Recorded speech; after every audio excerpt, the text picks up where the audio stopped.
Dari Smart FM Jakarta, kita sapa kembali Anda, Smart Listener. Apa kabar? Senang sekali bisa berjumpa dengan Anda di program Indonesian Strong From Home. Kita akan coba diskusikan tentunya berita yang begitu miris belakangan ini. Berita tentang tawuran dan juga statement dari anak-anak yang melakukan tawuran. Nah, ini memang sangat kontroversial. Dan itu yang akan kita coba diskusikan. Bagaimana sebetulnya kita bisa melihat hal ini dari sisi yang lebih positif. Nah, apakah peran dari home education ini juga menjadi solusi terhadap carut-marut sistem pendidikan di Indonesia? Nah, itu yang akan kita diskusikan. Dan malam hari ini Ayah Edi tidak sendiri. Ayah Edi juga membawa 2 tamu spesialnya. Tapi sebelumnya saya sapa Ayah dulu. Selamat malam, Ayah. Selamat malam, Mbak Nancy. Apa kabar? Baik sekali. Kabarnya luar biasa ya? Luar biasa. Habis muter-muter di luar gitu ya. Oke, banyak sekali tentunya informasi atau juga nanti sharing dan pengalaman akan dibagikan oleh Ayah.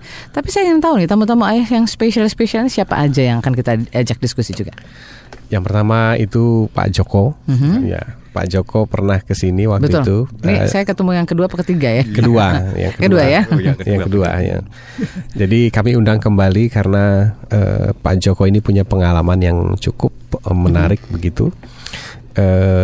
Sehingga beliau menghomeschoolingkan anaknya yang multi usia. Mungkin kita bisa belajar dari beliau, termasuk saya, karena saya belum punya anak SMP dan SMA. Jadi anaknya SD, SMP dan SMA. Beragam ya. Awalnya bersekolah di sekolah formal, kemudian ditarik ke homeschooling tiga-tiganya. Beliau kalau nggak salah lah dosen, mungkin nanti Mbak Nancy bisa tanya langsung. Jadi dalam hal ini homeschooling bukan sebuah pelarian tapi sebuah pilihan, dan kami menghadirkan beliau yang ada di sini karena beliau juga adalah kalau dalam quote unquote adalah orang-orang pinter ya, Mbak. Kemudian di sebelah saya ada Bu Ratih, nanti Mbak Nancy bisa langsung tanyakan ke Bu Ratih. Bu Ratih ini kenal saya sudah lebih dari 2 tahun ya Bu ya? Iya. 2 tahun dalam satu seminar. Beliau juga awalnya pendengar Smart FM. Beliau juga temannya kawan saya yang kebetulan hobinya sekolah. Siapa namanya Pak? Pak Valentino Densi. Jadi gelarnya itu sampai MM, MBA semua. Tapi anaknya namanya Umar kalau nggak salah, itu di homeschoolingkan juga awalnya dan berkonsultasi pada saya. Sebenarnya beliaunya yakin, cuma istrinya belum yakin, jadi istrinya diajak konsultasi sama saya. Dan yang mengejutkan adalah meskipun gelarnya berbaris begitu, beliau memilih untuk menghomeschoolingkan anaknya. Nah, mungkin kita di sini bisa berdiskusi ya. Di tengah carut-marut pendidikan yang ada ini, kira-kira apa opsi-opsi atau alternatif bagi para orang tua yang sedang kebingungan untuk mencari solusi atau menemukan solusi bagi putra-putri tercintanya begitu. Kalau kita kebetulan berada di sekolah atau berada di keuangan yang oke sih nggak ada masalah, tinggal pilih katakanlah sekolah yang paling cocok, yang paling pas yang ada. Tapi bagaimana kalau kita misalnya tinggal di daerah yang jauh, di pedalaman, di pelosok, mungkin pilihannya terbatas gitu, yang pilihannya terbatas dan keuangannya juga terbatas, mungkin kita bisa urun rembuk di sini sama-sama. Oke, jadi kita akan nanti juga diskusi bersama tamu-tamu Ayah. Bu Ratih ini beliau adalah penyelenggara homeschooling Cinta Anak, dan juga nanti ada Pak Joko, beliau ini juga masih aktif ya Pak jadi dosen ya? Masih. Salah satu perguruan tinggi, dan ternyata beliau lebih memilih begitu homeschooling untuk putra-putrinya. Ini beragam ya, dari ada SMP, SMA dan juga tadi masih sudah ini Pak ya, sudah ini semua ya, sudah beranjak lebih dewasa lagi ya. Iya, betul. Oke. Nah, nanti kita akan coba ajak Anda juga untuk diskusi hal ini, tapi sebelumnya saya ingin ke Ayah. Kita ingin juga diskusi tentang hal-hal yang memang jadi miris ya, jadi perhatian yang cukup serius untuk kita. Nah, ini bagaimana Ayah melihat hal ini? Ini kan seringkali bukan hanya tahun ini saja terjadi ya, ini sudah berkali-kali begitu. Ya, fenomena kekerasan atau tawuran pelajar ini sebenarnya juga pernah saya alami di zaman saya, mungkin juga di zamannya Pak Joko. Saya dulu waktu SMP sudah ada tawuran pelajar, jadi sudah kronis ya, penyakit lama gitu. Bahkan yang menarik dulu waktu saya SMP adalah seringkali ini yang pulang-pulang tawuran itu dianggap sebagai pahlawan gitu. Oleh anak-anak gitu ya. Jadi mereka adalah pahlawan tawuran gitu. Meskipun sekolah terus mendaungkan bahwa itu tidak benar, tapi masalahnya itu hanya sebatas bicara saja, tidak ada tindakan. Nah, kalau kita perhatikan zaman saya itu sudah terjadi dan sampai sekarang masih terus terjadi. Berarti ada sebuah proses pelanggengan. kekerasan ini baik sadar ataupun tidak sadar. Jadi kalau menurut saya masalahnya adalah bagaimana kita bisa membuat sebuah sistem yang pada akhirnya itu bisa menghentikan kekerasan ini secara permanen. Ambil contoh saja begini Mbak Nancy.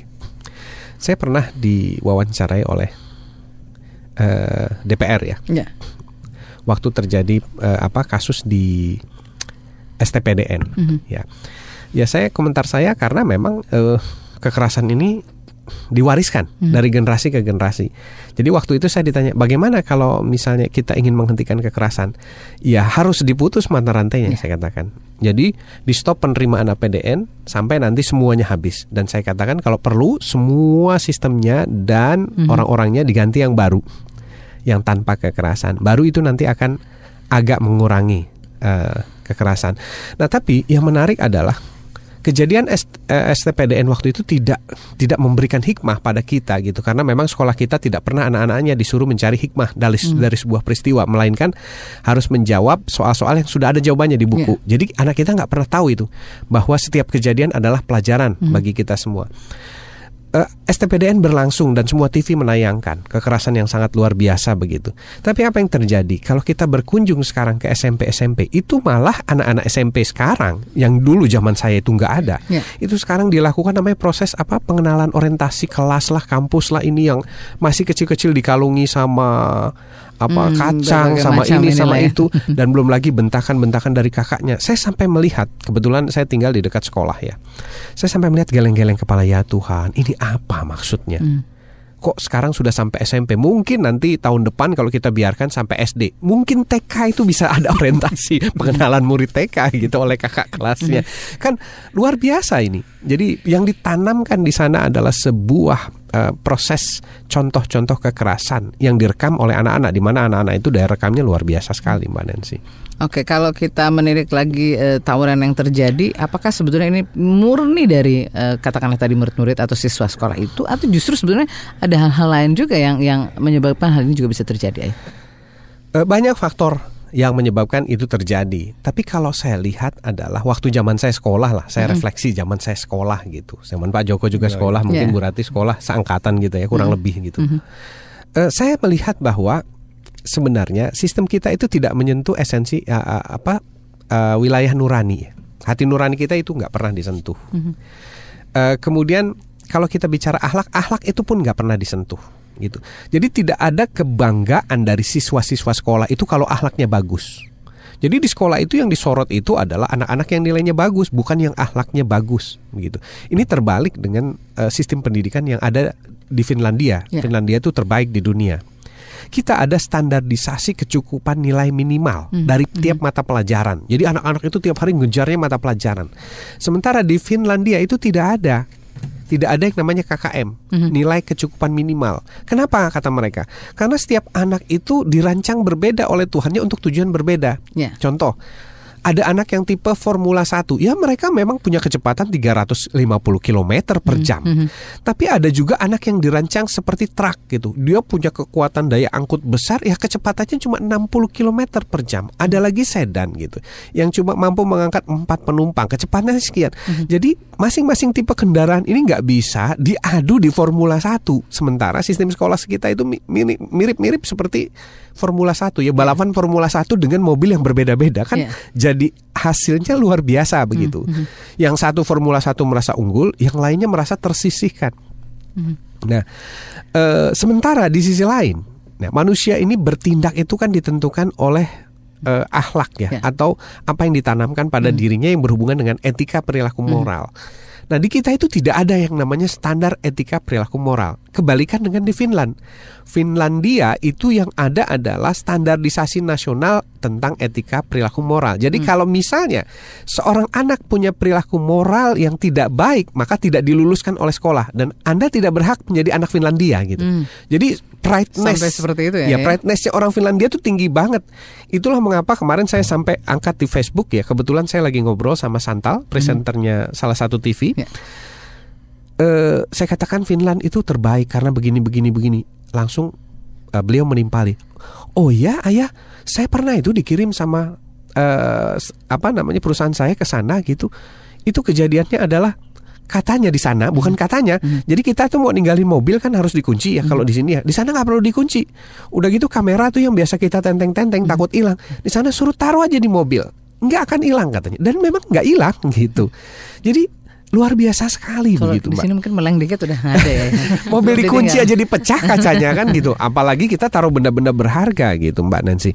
Nah, disitulah kita mestinya berpikir dan kaji ulang dan mengajari anak-anak kita untuk mencari hikmah dari kejadian. Jangan sampai kita menayangkan kekerasan tapi besok malah sekolah-sekolah SMP mengizinkan anak-anaknya untuk melakukan pelonco terhadap adik-adik kelasnya yang baru masuk. Begitu. Berarti kan memang bukan hanya satu pihak saja ya yang punya kepentingan dan tanggung jawab ya, tetapi banyak pihak juga. Salah satunya mungkin seperti yang di sebelah saya yang sedang meliput ini juga punya tanggung jawab untuk mungkin memilih liputan-liputan yang menarik, liputan-liputan yang positif ya, sehingga itu mungkin bisa kita ambil maknanya. Betul. Baik, sebelum nanti kita diskusi dengan Bu Rati dan juga Pak Joko, kita juga mengundang Anda untuk bisa berdiskusi tentang tema kita kali ini, yaitu home education.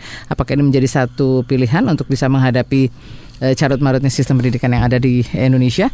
Tentunya selepas informasi berikut ini. Edi kembali untuk Anda, dan dari Smart FM Jakarta kita masih membahas tentang home education, dan Edi juga bersama tamu-tamu beliau. Ada Bu Ratih, beliau adalah penyelenggara homeschooling Cinta Anak, dan juga ada Pak Joko yang punya pengalaman homeschooling untuk anak setingkat SD, SMP dan juga SMA. Nah, kalau tadi Ayah sudah memberikan sedikit komentar tentang apa yang terjadi tentunya di antara siswa-siswa kita, dan ini juga akhirnya menjadi sesuatu yang akhirnya apa ya katakanlah tadi ada korban jiwa yang tentunya mungkin dia tidak ikut saat tawuran itu terjadi ya, tetapi dia menjadi korban dari hal itu. Nah, kita coba ingin lihat dari sisi bagaimana orang tua. Kebetulan kita menghadirkan Pak Joko dan juga Bu Rati. Kalau dari Bu Rati sendiri, boleh tahu nggak nih Bu, putra putri sudah besar atau masih kecil? Masih SD, level SD. Ya. Oke. Nah, gimana Bu, Ibu melihat hal ini? Miris. Dan ya jujur saja ini di kondisi yang sekarang. Nah, bagaimana ke depannya untuk zaman anak-anak saya gitu kan? Mungkin akan lebih mengerikan lagi kalau memang yang sekarang tidak menjadi perhatian khusus. Gitu. Oke, berarti ini kan butuh peran orang tua dan juga sebenarnya lingkungan ya Bu ya. Iya. Tapi katakanlah tadi lingkungan tidak bisa kita jadikan satu pilihan yang tepat mungkin saat ini. Nah, bagaimana dari sisi ibu sendiri tentunya bisa katakanlah mungkin membackup anak ibu untuk melihat hal ini, memaknai hal ini? Ya, salah satunya mungkin yang saya lakukan sekarang gitu, karena awalnya juga saya memasukkan anak ke sekolah dengan satu kepercayaan bahwa sekolah adalah satu lembaga yang bisa membentuk setidaknya meskipun tidak 100% ya, tapi bisa membentuk perilaku yang baik. Tapi ternyata 1 tahun anak saya di sekolah dia mengalami verbal bully. Jadi yang turun adalah kepercayaan diri. Lalu selain itu keharusan membuat dia juga berubah menjadi yang tadinya kreatif, menjadi tadinya tanpa harus adanya instruksi. Sudah dia mandiri gitu ya Bu? Mandiri sekali. Di usia 4-5 tahun dia sangat mandiri. Jadi saya bebas melakukan aktivitas saya, sementara dia memberikan surprise kepada saya. Bunda, saya hari ini bikin ini dari bahan bekas. Tapi setelah saya masukkan sekolah selama 1 tahun, itu justru tidak pernah terjadi lagi gitu loh. Kecuali saya meminta, coba dong tolong dibuatkan apa gitu ya. Itu pun tidak dengan totalitas. Jadi ya seadanya menurut permintaan Bunda gitu. Jadi itu apa yang terjadi Bu saat katakanlah tadi di masa-masa dia juga mengikuti pendidikan dan juga berkumpul dengan teman-temannya ya? Kalau dari segi turunnya kepercayaan diri karena memang tadi terjadi verbal bully dan juga memang kebetulan anak saya kan profil fisiknya agak kecil dibanding yang lain yang besar-besar. Itu teman-temannya juga suka memukul, terus ya mulai dengan kata-kata yang membuat rasa rendah diri gitu. Selain itu di sekolah juga saya melihat banyak sekali materi yang memang harus dijalani dalam 1 hari untuk level usia seperti itu. Jadi yang awalnya saya sudah memilih sekali gitu sekolah, sampai saya datang, sampai saya berusaha bahkan duduk di posisi kepengurusan supaya saya bisa leluasa memantau dan berkomunikasi dengan para guru. tapi ternyata juga tidak menjamin gitu. Akhirnya punya pilihan yang lain, Ibu ya? Akhirnya apa yang sudah saya pikirkan sebelum anak saya masuk sekolah menjadi pilihan buat saya gitu. Ya itu tadi ya, homeschooling itu ya, Bu. Oke. Nah dari sisi Pak Joko sendiri, Pak Joko kan punya anak dengan generasi yang cukup berbeda-beda ya Pak. Nah ini pasti juga punya pengalaman yang sama. Bagaimana sebenarnya saat mungkin hal itu juga pernah terjadi di sekolah anak-anak Pak Joko sendiri? Ya gini, Ayah Edi dan Mbak Nancy. Ya. Saya kira memang ketika sekolah ini tidak bisa memberikan rasa nyaman, apalagi rasa aman. Nah ini kan anak menjadi ya takut untuk ke sekolah, stres dan tidak bisa bereksplorasi. Akhirnya ya saya jadi khawatir. Awalnya memang sebetulnya saya ini termasuk karena sekolahnya saya awalnya anak mau mogok. Jadi gini, ketika sekarang ini beberapa temen itu kalau anaknya mogok, saya berbinar. Wah, berarti kalau ada temen kok datang ke rumah, Pak, anak saya mogok sekolah. Wah, saya bahagia sekali itu. Artinya justru ketika mogok, oh ternyata dia memang tidak bisa nyaman di sekolah, dia tidak bereksplorasi dengan baik. Tapi karena memang sekolah itu tidak bisa memberikan rasa nyaman dan karena semua itu diteror. Coba dari pagi, barangkali orang tua itu juga neror itu, bangunnya suruh cepet-cepet, makanya cepet-cepet, habis itu nanti takut telat, takut di sana, habis itu bukunya ketinggalan, PR-nya nggak ada. Nah ini baru teror di rumah. Nanti di sekolahan ada nggak seorang guru itu ketika pagi-pagi itu menanyakan anak-anak kira-kira apa yang pada pagi hari ini atau tadi pagi sudah berbuat baik kepada siapa? Enggak pernah. Tapi yang ditanyakan bagaimana PR anak-anak. Ini adalah satu teror. Nah, ketika anak diteror terus, akhirnya ya itu barangkali anaknya mogok. Semangatnya pun jadi semangatnya ini mungkin pupus ya. Pupus. Yang awalnya anak selalu semangat, akhirnya setelah sekolah karena memang berat bebannya, terornya mulai dari orang tua juga meneror, sekolah meneror, pulang sekolah diteror PR. Jadi nggak ada lingkungan yang aman dan nyaman tadi ya, Pak? Tidak nyaman sekali. Ini menjadi satu persoalan. Mestinya dia harus ada suatu perbaikan mendasar. Ini Heidi, ketika saya harus menarik anak saya, ya kelihatannya merupakan pilihan yang sangat tepat menurut saya saat ini. Jadi tiga-tiganya sudah homeschooling nih, Pak ya? Tiga-tiganya. Oke, gimana tuh Ayah melihat dari pengalaman dari Bu Rati dan juga Pak Joko sendiri? Ya mudah-mudahan nanti Pak Joko sama Bu Rati bisa bercerita lebih banyak karena ini pengalaman langsung dan testimonial langsung ya. Mulai dari awal sampai sekarang anaknya sudah luar biasa sekali. Nah sebenarnya begini, saya melihat ada sebuah kekhawatiran yang amat sangat begitu melihat kondisi yang ada sekarang ini. Kenapa saya hadirkan kedua beliau ini? Karena pertama misalnya kemarin terjadi tawuran dan saya baca di Kompas headline itu 1 tahun saja di Indonesia itu ada 13 korban tawuran meninggal anak sekolah pelajar ya 13. Jadi kemarin tambah 2 jadi 15 Mbak. Itu belum berakhir loh tahun 2012 itu baru sampai statusnya Oktober kemarin ya tanggal 1 itu ada 15 anak meninggal. Nah kemudian yang menarik adalah waktu menterinya mengatakan, statementnya mengatakan bahwa hari ini adalah yang terakhir tawuran dan meninggal, itu disambut oleh satu sekolah ya di Minangkabau, Jawa Minangkabau, tawuran dan mati lagi satu atau meninggal lagi satu anak. Jadi kan gimana kita nggak khawatir gitu.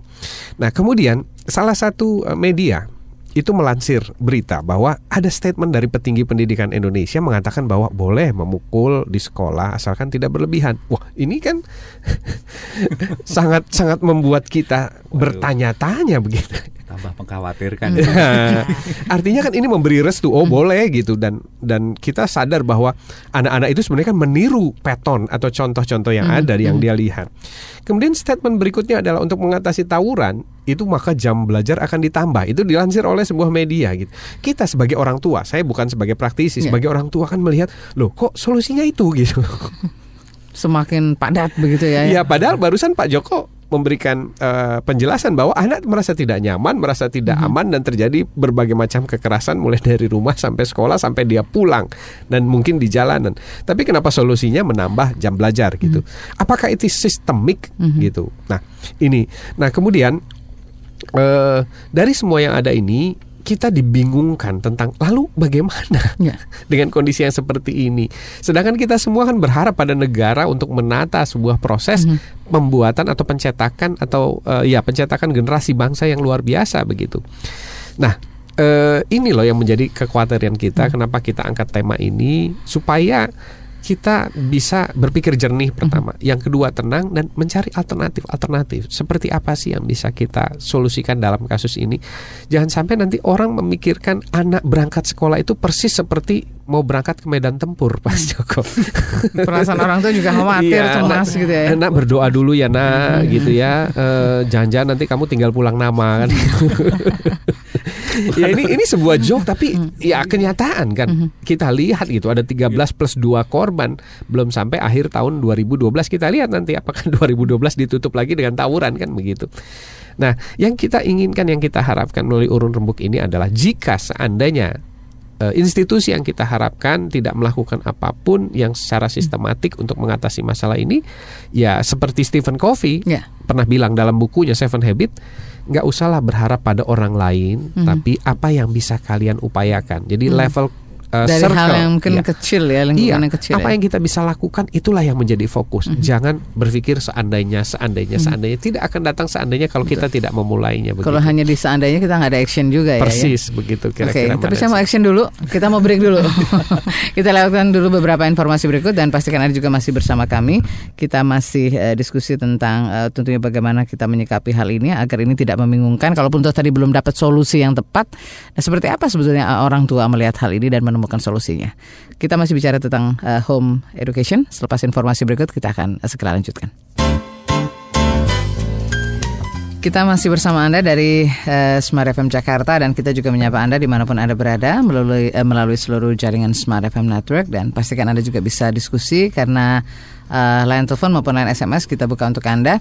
Dan kita masih bicara tentang bagaimana kita menyikapi hal yang belakangan ini terjadi dan katakanlah tadi tawuran. Nah, bagaimana kalau hal ini terjadi pada generasi penerus kita? Nah, ke depannya akan seperti apa tentunya ya negara atau bangsa ini. Nah, bagaimana sebetulnya mencari solusi yang tepat? Nah, ini juga IID mengundang Bu Ratih. Beliau ini adalah penyelenggara homeschooling Cinta Anak, dan juga Pak Joko ini yang punya pengalaman bagaimana menyikapi putranya yang tentunya punya level berbeda dari tingkat SD, SMP, dan SMA, dan akhirnya memutuskan untuk bisa mengikuti homeschooling. Nah, ini masih kita diskusikan, masih kita ajak ngobrol. Kita ke Ayah terlebih dahulu. Ayah, tentunya kan bagaimanapun juga kehidupan kita pasti juga akan bersentuhan dengan lingkungan seperti itu. Nah, apa yang perlu mungkin kita, mungkin tidak dibentengi, tetapi mungkin kita menyikapi hal ini lebih positif? Ya, kalau kita bicara tentang pendidikan anak, itu sebenarnya kita bicara tentang jiwa seorang anak. Jadi seperti yang disampaikan oleh Wage Rudolf Supratman dalam lagunya, bangunlah jiwanya baru bangunlah badannya, begitu. Kenapa? Karena jiwa ini berhubungan dengan perilaku yang akan ditunjukkan oleh seorang anak nanti. Nah, kalau kita perhatikan bahwa sebenarnya fenomena pendidikan yang tidak melatih jiwa dan tidak mengembangkan jiwa ini sudah terjadi sejak tahun 60-an. Di Amerika, Thomas Lickona itu pernah memperingatkan pemerintah Amerika. Dia melakukan research terhadap Spanyol dan Inggris yang dulu mereka sejajar 500 tahun yang lalu, tapi setelah 500 kemudian ternyata Spanyol ketinggalan jauh dari Inggris. Nah, itu ternyata Thomas Lickona menemukan sebab-sebabnya, dan sebab-sebab itu dia tuangkan dalam 10 tanda-tanda kehancuran sebuah bangsa. Oke, mungkin satu dulu ya sebelum kita lanjutkan. Soalnya sudah ada penonton yang menunggu ini. Oke, nomor 1 menurut Thomas Lickona adalah apabila kita melihat perilaku kekerasan di kalangan remaja itu meningkat. Dari waktu ke waktu, itu salah satu tanda kehancuran bangsa. Dan menurut Thomas Lickona itu bukan tanggung jawab kepolisian, tapi itu tanggung jawab pendidikan. Jadi kalau pendidikan itu membuat report atau rapor yang kita sebut raport, sebaiknya yang dikejar atau yang ditargetkan ini adalah untuk menghapuskan atau memperkecil 10 tanda ini, yang salah satunya adalah meningkatnya perilaku kekerasan di kalangan remaja. Kenapa saya katakan memuncak? Bayangkan pada saat seorang anak membunuh kemudian Menteri Pendidikannya datang menyambangi ke Polres, ke tempat dia ditahan. Anak ini bilang puas telah membunuh. Fenomena apa ini Mbak Nancy? Ini bukan meningkat lagi tapi memuncak begitu. Jadi sebenarnya ya kalau kita sadari bahwa itu sudah terjadi dari zaman saya sekolah dulu, ya nggak usah terlalu amat kaget begitu. Berarti tidak ada perubahan dan tidak ada solusi yang sistematis yang menghentikan ini begitu. Oke, solusi terbaiknya sekarang ini kita terima telepon dulu karena sudah ada tanda hari Mas Bowo. Ya, halo, selamat malam. Halo, selamat malam. Selamat malam, dari siapa, di mana Ibu? Dengan Ibu Cindy di Kelapa Gading. Ibu Cindy Kelapa Gading, silakan Ibu. Ini saya mau tanya agak sedikit melenceng dari topik ya, sorry ya Bu ya. Begini, anak saya kan SMP. Nah tadi dia udah tes bakat, IQ-nya cuma 76, Ayah Edi. Jadi 76 itu kan sebenarnya rendah di bawah ini loh. Seharusnya kan 79 itu yang paling ini. Sedangkan anak saya 76. Tapi saya udah tes ininya, otak kanannya tinggi. Otak kanannya 75%. Nah itu dengan sistem gimana ya? Saya mau lanjutkan dia ke sekolah apa atau kejuruan atau gimana? Mohon Ayah Edi kasih saran gitu. Oke, baik Ibu. Terima kasih Bu Cindy di Kelapa Gading. Saya coba cuplikan sendiri sedikit ya komentar dari seorang profesor PhD dari Harvard University, namanya Pak Howard Gardner, pencetus yang namanya multiple intelligence. Beliau mengatakan bahwa tes IQ ini sesat. Jadi siapa yang masih pakai tes IQ, dia mengikuti kesesatan. Kenapa sesat? Katanya Pak Howard Gardner. 76 aja orang tua bingung loh. Panik loh anaknya 76. Padahal dulu Thomas Edison itu IQ-nya dibilang 0 gitu. Di bawah rata-rata. Ibunya dan dia sih nggak panik. Iya, dibilang anaknya itu disable learning, tidak mampu mengikuti belajar, mungkin masuknya kategori idiot Bu gitu. Atau apapun ya. Tapi ibunya malah bersumpah bahwa mari kita buktikan pada dunia bahwa kamu tidak seperti apa yang mereka bilang. Dan jadilah Thomas Edison jenius dunia dengan 1000 temuan yang dipatenkan, pemilik General Electric, perusahaan elektrik terbesar di Amerika. Nah, mungkin atas dasar inilah Pak Howard Gardner akhirnya menyimpulkan bahwa tes IQ ini sesat. Bagaimana kita bisa menjelaskan fenomena Edison kalau dengan tes IQ ini ternyata dia jauh di bawah rata-rata begitu. Artinya jangan percaya sama tes. Nah, statement dari Pak Howard Gardner berdasarkan penelitian research otak bersama teman-teman yang mengatakan bahwa setiap anak itu cerdas pada bidangnya masing-masing. Jadi nggak bisa semua anak itu dites dengan pola yang sama. IQ itu menggunakan tes pola logika. Jadi hanya anak-anak yang logikanya tinggi dan otak kiri saja yang hasilnya sangat signifikan. Itu pun kata Pak Howard Gardner masih dipengaruhi oleh faktor emosi, level. Itulah yang menyebabkan kalau dia dites di 10 tempat hasilnya pasti beda-beda, kata Pak Howard Gardner. Tergantung level emosi pada saat itu. Waktu misalnya dia datang ke jebak macet 3 jam sampai di lokasi dites, mungkin dia hasilnya bisa jeblok itu. Dan sebaliknya. Nah jadi Pak Howard Gardner mengatakan, sudahlah kalau percaya sama saya, lebih baik ikut observasi. Atau lakukan observasi sendiri di rumah terhadap anak Anda. Apa yang diobservasi, kecenderungan kehebatannya di mana. Nanti mungkin Pak Joko bisa cerita ya. Anak nomor 1 apa anak nomor 2 itu beda-beda walaupun orang tuanya sama. Seandainya kita lakukan itu kata Pak Howard Gardner, maka Anda sedang mengembangkan seorang jenius di rumah Anda. Tapi kalau Anda melakukan tes IQ, maka Anda membuat si jenius tadi jadi goblok katanya. Jadi justru terbalik nanti kalau statement Pak Howard Gardner ini keliru, boleh ditanya sama Pak Joko. Karena Pak Joko ini anaknya sangat ekstrim ya. Satu dan lainnya beda bidang. Yang awalnya mungkin terpendam di bawah tanah, sekarang baru kelihatan. Begitu. Oke, Pak Joko juga melalui proses yang cukup panjang nih Pak Joko ya, untuk bisa sampai menemukan satu pilihan tentang homeschooling ini sendiri. Boleh cerita nggak Pak, bagaimana sekarang Mas Andri ini kabarnya? Mas Andri ini sebelum dan sesudah loh Pak. Jadi ketika kita biasa-biasa sekolah, ikuti ya dengan prosedur sekolah yang normal-normal saja, yang biasa umum-umum gitu ya, saja lah. SD, SMP, SMP, SMA, SMA ini yang terjadi. Tapi sebetulnya tanda-tanda dari kecil itu sudah muncul. Kalau kita itu mau memperhatikan seperti apa itu, Pak? Nah, pernah satu saat saya pulang dari ini baru teringat sekarang ini. Waktu itu saya habis kondangan, masih pakai baju batik lengkap dengan sepatu dan sebagainya. Kita ke Ancol sana. Anak itu masih kecil. Itu loncat langsung ke laut. Umur berapa itu kira-kira? Masih baru 1,5 tahun itu. 1,5 tahun udah loncat ke laut. Nggak ada takut-takutnya. Nggak tahu. Akhirnya sepatu yang seperti saya juga loncat semua. Jadi basah semua sepatunya. Panik ya. Waktu itu seandainya saya bisa menemukan dan ternyata si anak itu sekarang jadi penyelam yang hebat. Bahkan terakhir kemarin ini dalam satu tim penyelaman. Dia bisa nyelam malam hari. Ini sungguh luar biasa dan itu baru ditemukan setelah dia homeschooling. Ketika tidak homeschooling, belum homeschooling seperti sekolah biasa ya, biasa-biasa aja sekolah, pulang, main, tidur. Yang rutin gitu ya? Rutin, yang perlu kalau pegang handphone itu sudah nggak bisa didengerin. TV paling. Jadi nggak ada satu komunikasi dengan orang tua dengan baik. Tapi ketika homeschooling ini luar biasa. Kita pulang itu sudah disambut dengan cerita yang luar biasa, banyak ceritanya. Dan sudah menemukan berbagai macam komunitas. Komunitasnya kalau homeschooling katanya itu menjadi menyendiri, tidak gaul. Tapi sekarang gaulnya tidak, mulai dari anak-anak kecil sampai profesor malah. Jadi sebenarnya tidak terbatas ya Pak, tidak tertutup begitu ya. Tidak tertutup dan komunikasinya malah justru luar biasa. Nah ini ditemui ketika saya harus menarik anaknya ketika anak itu mogok sekolah dan kena kasus. Padahal sekolahnya dengan sekolah unggulan dan sudah SN standar nasional, bahkan ISO.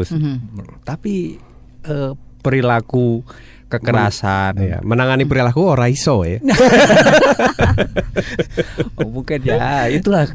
Jadi ketika khusus Andri itu bisa padahal kalau ketika kita temukan waktu kita perhatikan, karena saya telat ketemu dengan Ayah Hedi. Jadi seperti apa Pak Joko? Sebelumnya seperti apa sih Mas Andri itu? Waktu kecilnya itu dia bisa cerita, berkomunikasi dengan baik, sangat lincah sekali. Tapi ketika sekolah semakin mundur, sekolah mungkin pacaran, bahkan pernah suatu saat dia merokok.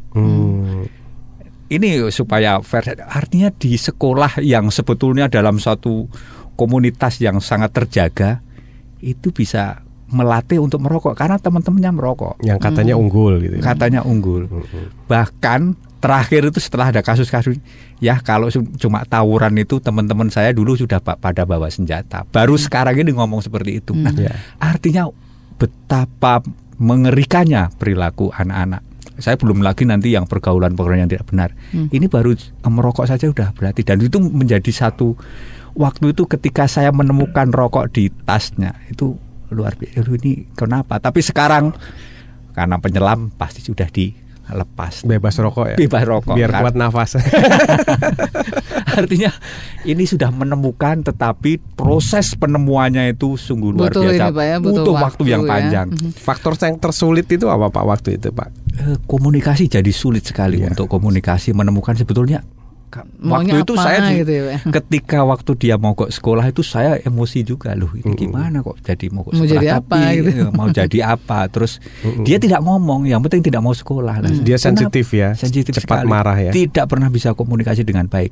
Tapi setelah kita konsultasi dengan Ayah Hedi, dengan teman-teman, ini gimana akhirnya bisa menemukan. Pak Joko masih ingat saya bilang apa waktu itu? Mas Andri, sekolah itu nggak penting. Ketika itu saya ini hampir marah dengan Ayah Hedi. Kok nggak sekolah penting? Saya juga agak. Itu maksudnya apa? Maksudnya apa? Gitu. Ayah Hedi sekolah nggak penting. Tapi ketika setelah ternyata ketika sekolah tidak penting dan bahagia serta bisa menemukan potensi diri, artinya sekolah ini menjadi satu pertanyaan besar. Berarti tidak perlu sekolah, tetapi ternyata yang penting belajar. Nah ini ada kalimat yang utama ketika saya coba komunikasi dengan Ayah Hedi. Ternyata memang belajar yang penting. Ketika dia sudah bisa menemukan potensi dirinya, dia akan belajar dengan tidak ada batasan, kapanpun, malam, bahkan sampai lebih fokus gitu ya Pak. Fokus dengan yang diinginkan, dengan rencananya sudah disusun rapi. Aku mau begini. Nah, artinya ketika sekolah itu tidak bisa mengarahkan, menemukan potensi diri, itu perlu tanda tanya besar. Karena saya juga melakukan riset kecil-kecilan kepada anak didik saya.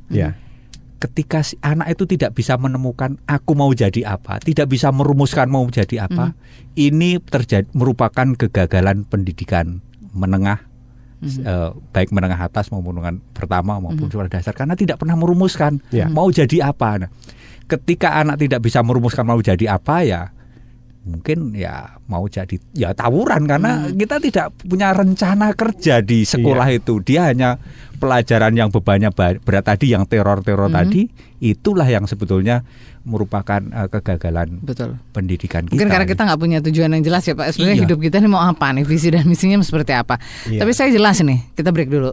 Sudah jelas waktunya ya. Mengingatkan saya untuk melewatkan beberapa pesan berikut. Tetap bersama kami di Indonesian Strong from Home. Edi masih mengajak Anda untuk diskusi tentang home education, dan juga kita masih kehadiran tamu-tamu kita. Ada Ibu Ratih, beliau adalah penyelenggara homeschooling Cinta Anak, dan juga ada Pak Joko yang punya pengalaman tentunya memilih homeschooling ini menjadi salah satu hal penting dalam hal pendidikan untuk putra-putra beliau yang tingkatnya SD, SMP, dan SMA. Dan tadi sudah dengar sendiri bagaimana pengalaman beliau. Jadi sebetulnya memang ada satu pilihan, ada satu keputusan ayah-ayah kita mau milih yang mana nih, apakah tentunya mau homeschooling atau apapun. Yang penting tadi yang jelas kita mau kemana nih, anak-anak kita nih arah hidupnya atau tujuan hidupnya mau jadi apa. Tapi sebelum kita ngobrol lagi dan mendengarkan apa pendapat ayah, saya juga sudah punya penelpon lagi. Oke, untuk Bu Cindy tadi di Kelapa Gading, mudah-mudahan sudah bisa mendapatkan jawaban dan manfaatnya. Halo, selamat malam. Halo, Assalamualaikum. Waalaikumsalam. Dari siapa, di mana Bapak? Dengan Iwan. Pak Iwan di Jakarta. Di Jakarta. Silakan Pak Iwan. Ya, selamat malam Edi. Selamat malam Pak Iwan. Iya, Edi, saya mau tanya sedikit Edi. Saya kebetulan punya anak saat ini kelas 3 SMP. Pada saat dia SD, dia masuk salah satu sekolah internasional. Dan saya cukup bangga dengan hasil akademis. Tetapi setiap dia akan ujian, dia sakit mah, ayah. Nah, kemudian saya berinisiatif untuk memindahkan dia ke sekolah alam. Alhamdulillah dia menikmati. Tapi ternyata pada saat dia akan masuk ke SMP, dia terpengaruh oleh teman-temannya ingin kembali lagi kepada sekolah umum. Pada saat dia masuk sekolah umum, dia kelas 1, kelas 2 cukup baik. Cuma kelas 3 dia akademis cukup baik, cuma saya ngerasa dia tidak nyaman dengan sekolah itu. Begitu. Saya agak kesulitan untuk mengajak dia berkomunikasi. Bahkan saat ini dia ingin kembali kepada homeschooling sebetulnya. Nah, terjadi juga ada anak saya yang kedua, ayah. Anak saya yang kedua ini baru kelas 4 SD di salah satu sekolah yang cukup baik di Jakarta. Tapi saat ini setiap dia akan mengalami UHB, dia seringkali sakit mah. Ini ada masalah dengan psikologisnya. Nah, kalau saya boleh tahu, saya tinggal di Jakarta Selatan, ada rekomendasi nggak sekolah homeschooling yang sebetulnya dari segi metode pendidikannya itu sesuai dengan konsep yang ayah dimiliki? Itu saja Pak Iwan. Baik, terima kasih Pak Iwan. Assalamualaikum. Waalaikumsalam warahmatullahi. Silakan ayah. Jadi begini Pak Iwan, sebenarnya kita sendiri tidak anti sekolah ya Pak Joko ya. Seandainya saja sekolah itu ramah anak dan ramah otak anak. Jadi ada dua ya, ramah anak. Ramah anak itu ramah dengan hati nuraninya anak, perasaannya anak, tidak ada bullying, dan ramah otak anak. Jadi anak itu tidak terbebani. Terbebani apa? Beban psikologis. Jadi anak bapak ini mengalami psikosomatis namanya. Psikosomatis itu adalah beban psikologis yang sudah berefek ke fisik. Pernah ada seorang anak TK itu yang setiap kali turun dari mobil jemputannya pipis di celana. Itu konsultasi sama saya begitu. Nah, itu sudah berat sebenarnya. Sebenarnya kan sekolah nggak harus begitu. Orang belajar itu harusnya nyaman kok, fun gitu. Otak kita ini baru bisa bekerja itu kalau kita merasa enjoy. Kalau kita tertekan, mau pidato saja hilang semua kok yang ada di kepala begitu. Langsung buyar konsentrasi. Nah, jadi begini Pak, saya ambil salah satu sekolah alam yang dimotori oleh Bang Lendo Novo ya. Beliau seorang engineer. Jadi seorang arsitek atau insinyur ya, insinyur. Nah, seperti biasa bahwa inovasi-inovasi itu datang dari bidang-bidang yang di luar pendidikan. Jadi sama, beliau punya pikiran sama saya. Jadi harusnya sekolah itu tidak membebani anak dengan seperti itu. Nah akhirnya apa yang terjadi, sekolah alam yang dimotori oleh Bang Lendo ini mengambil inisiatif tidak ada ujian. Untuk apa ujian? Nanti tanya sama Pak Joko ya, Pak Joko yang sudah anaknya melamar di perguruan tinggi negeri, apakah ujian itu diperlukan gitu. Nah ternyata wawancara yang lebih diperlukan. Tujuan mau jadi apa itu lebih ditanyakan. Itu lebih menentukan apakah dia diterima atau tidak ketimbang nilai-nilai. Nah yang menarik adalah bahwa Bang Lendo itu membuat sekolahnya lebih memilih mengikuti paket A, B. Jadi ujian penyetaraan Pak Joko, persis seperti homeschooling. Jadi dia tidak ingin membebani anak-anaknya dengan itu, hal-hal yang nggak ada gunanya menurut Bang Lendo ya. Kenapa? Karena ujian-ujian yang memeras otak dan membuat anak kita sakit ini ternyata 3 atau 2 hari kemudian juga udah lupa semua itu jawabannya. Nggak sampai sebulan itu. Nah, akhirnya seperti itulah. Makanya saya sering merekomendasikan bagi yang berkecukupan secara finansial bisa mengambil jalan sekolah alam. Ya, tentunya sekolah alam yang peduli anak. Nah, hanya memang sekolah alam itu tidak umum, tidak biasa di Indonesia karena konteksnya belajarnya itu sambil bermain, Pak Joko. Jadi eksploratif, Bu Rati. Nah, orang Indonesia punya pemikiran bahwa belajar itu harus serius, duduk tenang dan harus tegang. Jadi sekolah alam ini dianggap aneh begitu. Tapi ini untuk informasi saja Pak. Teman-teman dari sekolah alam yang pernah mengikuti pelatihan dan kami diundang ke sana, itu banyak yang cerita pada saat mereka pindah ke luar negeri Pak Joko. Itu belum sampai lulus ya, SMP, SMA pindah ke luar negeri. Mereka apply tuh sama sekolah di luar negeri. Jadi nggak mengalami kesulitan sama sekali begitu. Kurang lebih sama lah cara belajarnya sama di sana. Sebenarnya Indonesia punya gitu. Nah kenapa sekolah alam ini menamakan dirinya sekolah alam? Karena dia adalah deviasi dari sekolah yang ada. Nggak mau ngikutin sekolah yang ada, ya nggak apa-apa begitu. Toh faktanya nanti kita bisa tanyakan sama Pak Joko, apa sih sebenarnya yang diminta oleh sekolah-sekolah di luar negeri itu untuk bisa mendapatkan beasiswa atau diterima di sana. Nanti kita akan tercengang ya bahwa mereka tidak peduli, tidak. Kalau Pak Joko tadi bilang tidak kenal apa Pak UAN tidak kenal UAN gitu ya dan sebagainya begitu. Nah berkaitan dengan putra Bapak tadi ya, saya sih sebenarnya melihat bahwa kasus yang terjadi adalah ini pengaruh kuat dari teman-temannya. Nah padahal hatinya sendiri cocok di sekolah alam. Nah terus yang kedua mungkin juga dari pemikiran Bapak secara alam bawah sadar atau keluarga ada yang melihat bahwa sekolah alam itu sepertinya tidak punya masa depan, main-main saja, sehingga mungkin itu tersampaikan ke alam bawah sadar anak sehingga pikirannya berubah. Dan sekarang dia baru tersadar dalam kondisi toksifikasi. Saya menyebutnya sudah teracuni dengan sekolah formal yang ada seperti anaknya Pak Joko waktu itu ya, mogok sekolah. Waktu saya masih ingat ya wajahnya Mas Andri tegang, kemudian matanya tajam, jadi sensitif. Jadi kalau kita salah ngomong dia langsung merah mukanya gitu. Nggak seperti sekarang senyum, dari jauh itu udah senyum begitu, senyum saja isinya sekarang ini. Sudah lebih happy gitu ya. Dulu nggak pernah mau belajar, sampai ibunya pernah cerita, kamu ini kok nggak belajar mau ujian. Sekarang setelah ikut homeschooling ini, kamu ini kok nggak tidur belajar terus gitu.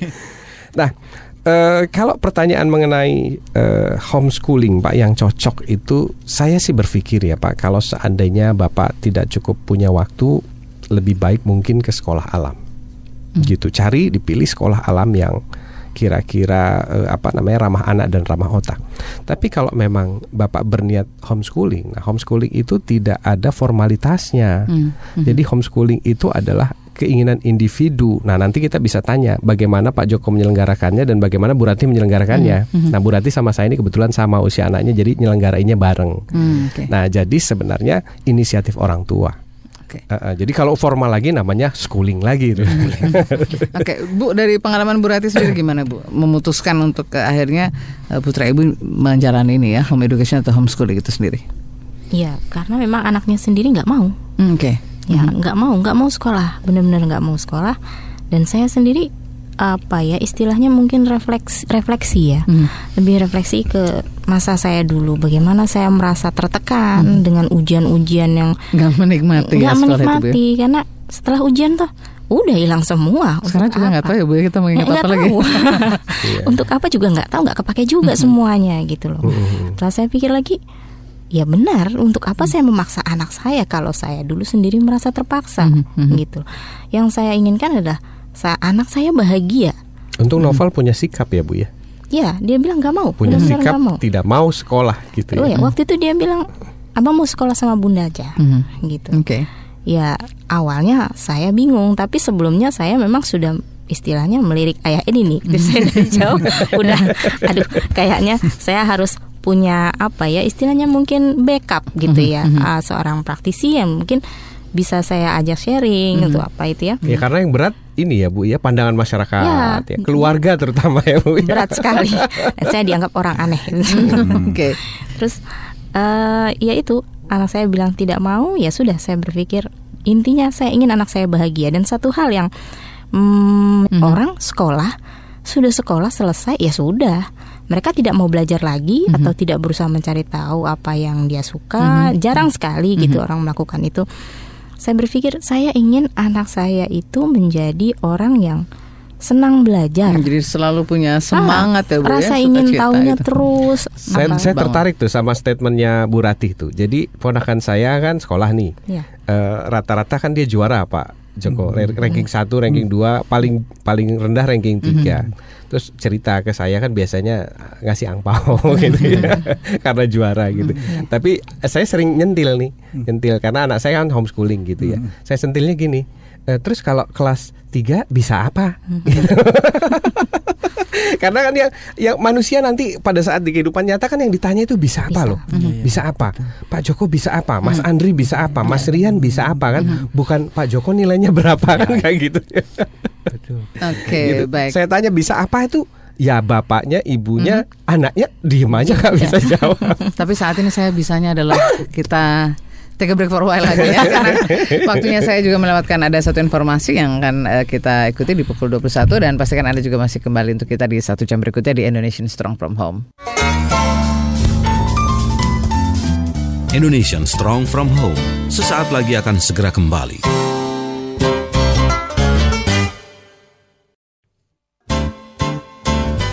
Masih Anda ikuti Indonesian Strong from Home bersama Ayah Edi, praktisi multiple intelligence dan holistic learning.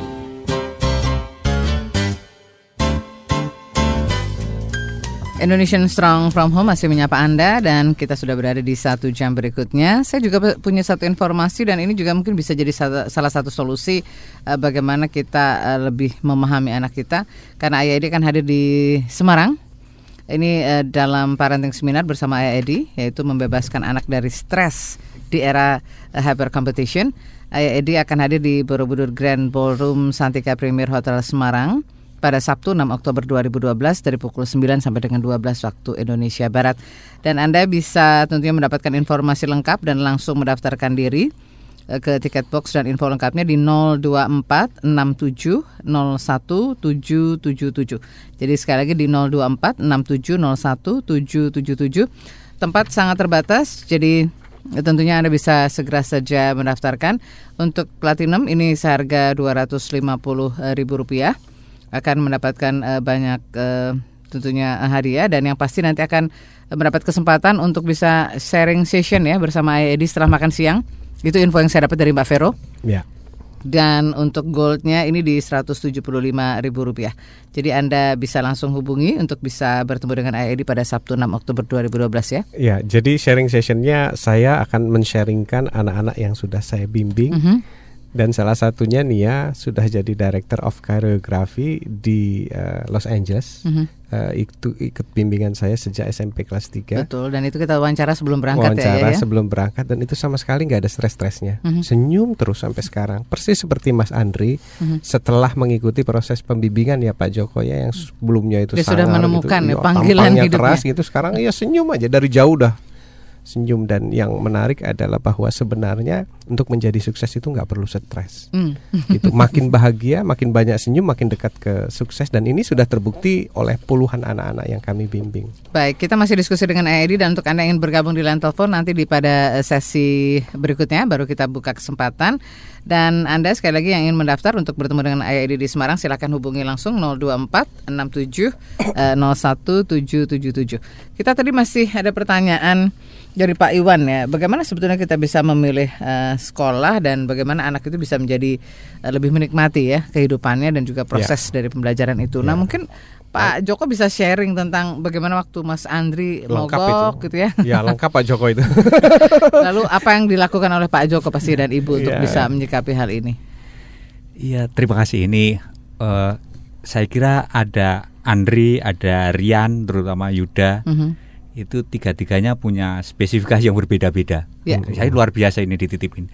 Dan ketika di sekolah tidak ditemukan bagaimana sekolah nyelam, ya kita didik sendiri. Jadi saya itu termasuk yang paling kaya nih, Mbak Nancy. Coba Pak Yadi, saya punya sekolah 3 sekolahan. Sekolah marine biologi, sekolah otomotif, sekolah arsitek. Muridnya cukup 1 saja. Berarti kan kaya sekali kan. Coba bayangkan kalau mengoperasionalkan sekolah kok muridnya 1 pasti bangkrut negara ini. Tapi kita bisa. Artinya apa, Pak Iwan ya tadi? Iya Pak Iwan. Artinya tidak perlu khawatir. Karena ternyata kalau Ayah Edi itu kalau bilang kalau sudah ada kemauan, coba jalan ke Bandung, nyalakan lampu malam-malam ini cuma 1 meter, tapi kalau udah start jalan pasti ada jalan ketemunya nanti. Itu analogi yang luar biasa. Akhirnya saya percaya, oh ternyata ketika kita punya kemauan, karena nyali dulu pernah kita ceritakan, akhirnya kita punya jalan. Oh kita bisa. Artinya pada saat tidak ada sekolah yang mau menerima, karena begini, salah satu contoh ketika Mas Rian itu tidak diterima dengan portofolio yang sudah banyak juaranya itu di sekolah unggulan SMK yang hebat, ternyata ditolak, dicoret karena nilainya cuma sekian, nilai akademisnya. Nilai prestasi ya. Tapi nilai prestasi yang sertifikat macam-macam ditolak. Ya sudah, cari sekolah lain. Tapi ternyata di sekolah itu juga tidak memuaskan juga, akhirnya tarik homeschooling. Dan ketika di homeschooling itu ya kita langsung menemukan si anak itu sekolahnya sesuai dengan yang diinginkan. Misalnya ke bengkel, bengkel jadi semacam toilet assistant itu, dia happy sekali. Sekarang ini kalau sekarang saya coba bandingkan Mas Rian itu ketika teman-temannya yang sekolah biasa tidak bisa menyelesaikan persoalan otomotifnya, tapi Rian yang tidak sekolah tetapi belajar bisa menyelesaikan lebih cepat membongkar mesin, masang, dan bahkan ini teman-teman yang sekolah itu kalau benerin motornya ke Rian yang tidak sekolah itu. Artinya kan sangat luar biasa. Artinya yang uang tadi untuk sekolah biasa kita belikan modal fasilitasi saja. Saya tidak ahli otomotif, tapi hanya mendorong memberikan fasilitas yang tidak berlebihan, ternyata menghasilkan yang luar biasa. Oke, tadi intinya adalah bukan hanya sekedar mungkin sekolahnya, tetapi belajarnya ya. Jadi kira-kira begini waktu itu kejadiannya Pak Iwan. Jadi anaknya Pak Joko mogok gitu, terus datang ke tempat saya. Ya saya bicara sama Mas Andri ya. Ini Pak Joko kalau masih ingat, saya bilang sekolah itu nggak penting nak, nggak usah pikirin sekolah. Mulai besok kamu nggak sekolah, ayah setuju. Nah, itu yang mengkhawatirkan. Iya, itu walaupun beliau terpenganga ya saya cuek aja. Tapi saya bilang nak, kamu akan hancur hidupmu kalau kamu nggak punya cita-cita dan nggak tahu mau kemana. Jadi tugasmu hari ini berhenti sekolah, terus temukan apa yang kamu mau. Nah itu dapat 2 itu waktu itu Pak Iwan. Satu pengen ngeband, satu lagi suka nyelam. Ya sudah, mulai besok saya bilang. Jadi nggak nunggu lama-lama. Jadi prosesnya sederhana itu Pak homeschooling. Mulai besok kamu cari grup band, satunya lagi sekolah selam. Nah terus habis begitu apa ya? Habis begitu cari kamu yang menonjol di mana, yang paling kuat, yang paling hebat, yang paling kamu cintai. Baru ketahuan setelah 3 bulan ke selam ya Pak Joko. Akhirnya nggak usah disuruh, itu ngebandnya luntur sendiri, ditinggalkan lari ke selam. Nah begitu ketemu selam, saya tanya, nak, kalau kamu milih selam, kira-kira profesi apa Mas Andri yang kamu mau cita-citakan di dunia ini yang ada? Kamu cari. Jadi saya terus ujung-ujungnya ke Mas Andri itu selalu ujungnya cari. Wah itu cuma sama dia seminggu tuh ketemu. Mulai dari sekolahnya, profesinya, syarat-syaratnya. Saya bilang cari. Jadi dengan cara cari itu Pak Iwan akhirnya dia menemukan ingin jadi apa, sekolahnya ada di mana, persyaratannya apa. Nah setelah ketemu sekolahnya di mana, profesinya apa, persyaratannya apa, wes lari kencang. Yang tadinya nggak mau belajar sampai jam 2 malam itu. Saya minta bikin proposal, dibuatkan proposal. Sampai akhirnya dari seorang yang mogok, yang marah, yang berantem katanya, terus sama orang tuanya kurang akur waktu itu, sampai sekarang itu punya life plan proposal, rencana hidup. Sampai saya itu malu Pak Iwan sebenarnya. Saya dulu nggak punya rencana hidup waktu sekolah itu. Tapi itu justru jadi kebanggaan kita ya, karena anak-anak sudah menemukan bagaimana sih sebetulnya tujuan hidupnya. Ya? Iya, dan nggak ada stres dalam menjalani itu. Sama sekali nggak ada stres, senyum, dan tapi hasilnya luar biasa. Dan tadi kalau Pak Joko bilang ada selam malam itu hanya bisa dilakukan oleh profesional Pak. Tapi anaknya Pak Joko itu baru SMA lulus kemarin, itu sudah melakukan apa yang profesional lakukan dan berani malam. Saya aja ngelihat laut malam ngeri Mbak Nancy. Apalagi nyelam. Saya nggak usah malam-malam ya, udah menjelang sore aja ada mikir. Oke, nah kan pasti juga banyak orang tua yang bertanya-tanya nih Bu Ratih ya, bagaimana sebetulnya juga memilih atau tadi punya nyali ya, punya sikap untuk menentukan apa sih sebetulnya yang lebih tepat begitu ya. Kita nggak bicara yang terbaik, tapi yang lebih tepat untuk anak kita. Ini gimana Bu? Tadi menghadapi sikap dari keluarga terutama, tetapi Ibu juga tetap yakin dengan pilihan ini? Iya, karena pada dasarnya saya sendiri sudah merasakan bahwa apa yang saya alami itu dan saya coba refleksikan tidak banyak gunanya. Gitu. Jadi jangan sampai terulang kembali ya. Maaf kalau saya tidak banyak gunanya. Gitu. Jangan sampai terulang pada anak saya. Bahkan sempat suatu malam sampai semalaman saya dan suami berdebat. Berdebat tentang, menurut saya UN itu tidak penting. Apa? Dulu saya hanya disuruh menjawab multiple choice. Gampang itu, tinggal sedikit pilih-pilih dapat kok gitu. Nah tapi kenyataannya untuk kehidupan yang sebenarnya yang dibutuhkan apa sih? Saya mencoba mencari tahu dan mengamati, merasakan sendiri bahwa yang penting adalah kreativitas, kemampuan untuk membaca situasi, kemudian membaca persoalan, merumuskan masalah. Sesudah itu mengambil keputusan.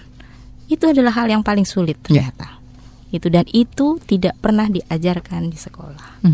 Dan akhirnya saya berpikir, kalau saya terus memaksa anak saya melakukan pertama apa yang tidak dia sukai, yang kedua bertentangan dengan apa hati nurani saya pikir adalah suatu hal yang nggak masuk akal buat saya. Gitulah. Akhirnya sudah saya tetapkan hati, saya putuskan waktu itu saya di Smart Community waktu saya ketemu dengan Ayah Edi ya. Saya mencoba membuat suatu proposal bahwa sebenarnya anak-anak itu penting untuk mengembangkan kreativitas dan sebagainya. Waktu itu saya coba propose.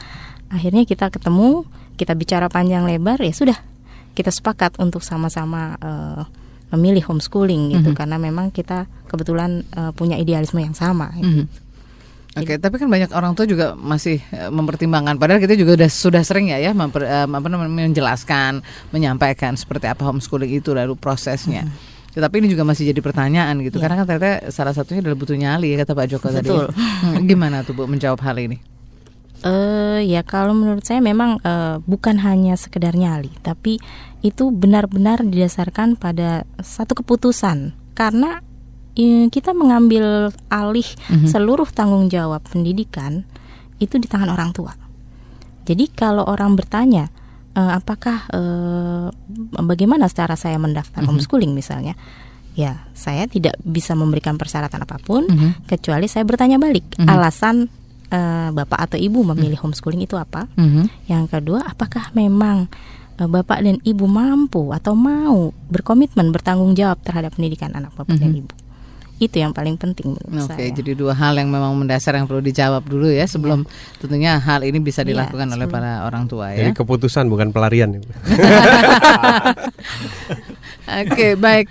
Nah, Ayah kan tentunya banyak pertanyaan-pertanyaan yang juga muncul ya dari komunitas saya Edi, dan ini kan banyak tanya, kalau nanti sudah homeschooling terus gimana dong kalau mau melanjutkan dan lain sebagainya, biayanya berapa, dan ini juga banyak sekali pertanyaan di SMS yang bertanya hal yang sama seperti itu. Nah, yang penting bagaimana sih sebetulnya memulai action kita untuk katakanlah tadi memilih homeschooling ini sebagai satu bentuk pendidikan yang lebih tepat begitu untuk anak-anak kita. Baik, saya sering ditanya dan saya sebenarnya sering menjawab Pak Joko, cuma mungkin jawaban saya tidak dipercaya kali, jadi ditanya lagi. Nah ini kebetulan ada Pak Joko sama Bu Ratih. Kalau ditanya biaya nih Pak Joko, mana yang lebih murah kira-kira homeschooling sama sekolah formal nih? Langsung saja nih. Ya.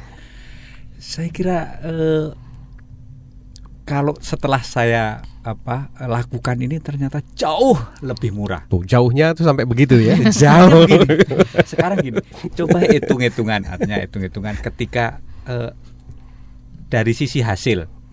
Ketika anak lulus SMA atau lulus SMK yang sebetulnya belum bisa melakukan apa-apa, saya kira mulai dari untuk biaya operasional anak harian saja berangkat mungkin tidak kurang dari 10 juta katakanlah ya, 10 juta. 10 juta itu ternyata ketika si anak itu mau beli motor baru, terus disuruh bongkar saja motor ini, dia akan bongkar motor baru misalnya. Padahal anak saya nggak baru, beli bekas saja 1,5 juta. 1,5 juta ya, 10%-nya. Hari itu dibongkar semua, sampai dibongkar semua. Dipelajari satu-satu ya. Dipelajari.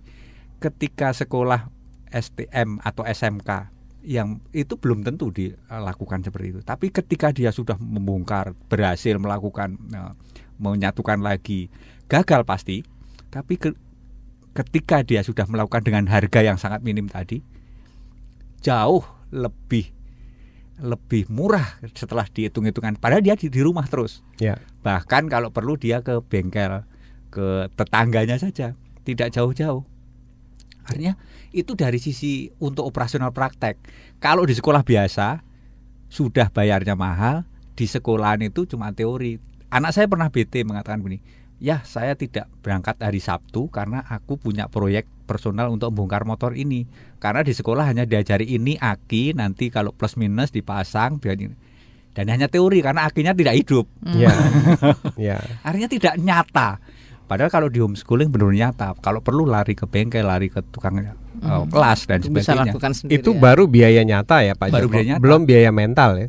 Kalau misalnya anaknya terlanjur rusak begitu ya. Ketika salah satu anak saya mogok itu karena memang pada saat di sekolahan itu dikejar-kejar oleh gurunya yang katanya sudah bersertifikasi. Itu dikejar untuk dipotong rambutnya dengan cara paksa, bukan dengan cara hati. Artinya ketika sekolah itu gurunya bukan dengan hati mendidiknya, bahkan hanya setengah hati, akhirnya hasilnya juga bisa jadi karena dia tertekan. Kalau tertekan tidak menikmati. Itu biayanya jauh lebih mahal sekali.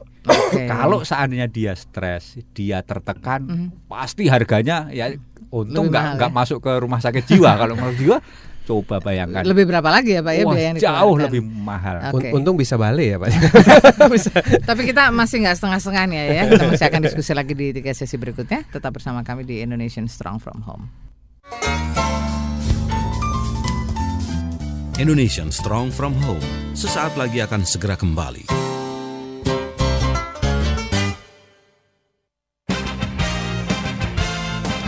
Program CSR adalah investasi bagi perusahaan demi pertumbuhan dan keberlanjutan perusahaan dan sarana meraih keuntungan. Penerapan program CSR merupakan salah satu bentuk implementasi dari konsep tata kelola perusahaan yang baik. CSR ini dari singkatannya saja sudah import ya, namanya Corporate Social Responsibility. Kalau kita mau pakai bahasa Indonesia, tanggung jawab sosial perusahaan. Tanggung jawab sosial masa cuma perusahaan? Tidakkah itu juga tanggung jawab kita semua? Persis kan seperti itu. Jadi obrolan kita kali ini juga untuk meluruskan sebetulnya CSR itu apa sih? Apa cuma sekedar donasi? CSR Wisdom bersama Yanti Triwadiantini, Direktur Eksekutif IBL, setiap Rabu pukul 8 pagi waktu Indonesia Barat atau pukul 9 pagi waktu Indonesia Tengah. Ada perusahaan tidak punya program CSR lingkungan, itu ketinggalan zaman. Apa kata dunia gitu kan? Jika Anda seorang pemimpin, apakah Anda punya pengaruh yang kuat? Klik Leadership. Apakah tim Anda sudah merasa klik dengan Anda? Dan apakah Anda sudah menguasai 50 teknik kepemimpinan yang efektif? Leadership bicara mengenai diri kita dengan manusia dalam kita. Nah, semuanya itu kalau klik, maka hidup kita akan bahagia, hidup kita akan sukses, hidup kita akan sejahtera. Klik Leadership akan mengungkapkan rahasia bagaimana memimpin melalui karakter. Klik Leadership setiap hari Rabu jam 7 malam di Smart Character Radio Talk. Kalau masa depan kita tidak direncanakan, dia tetap datang. Tetapi kalau kita rencanakan, itu datang sesuai dengan keinginan kita. Smart Character bersama Jakub Esra, hanya di Smart FM.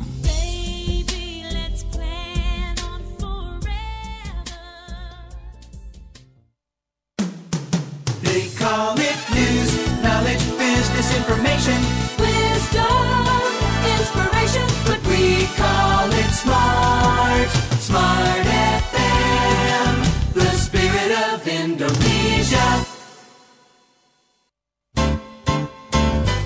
Masih Anda ikuti Indonesian Strong from Home bersama Ayah Edi, praktisi multiple intelligence dan holistic learning.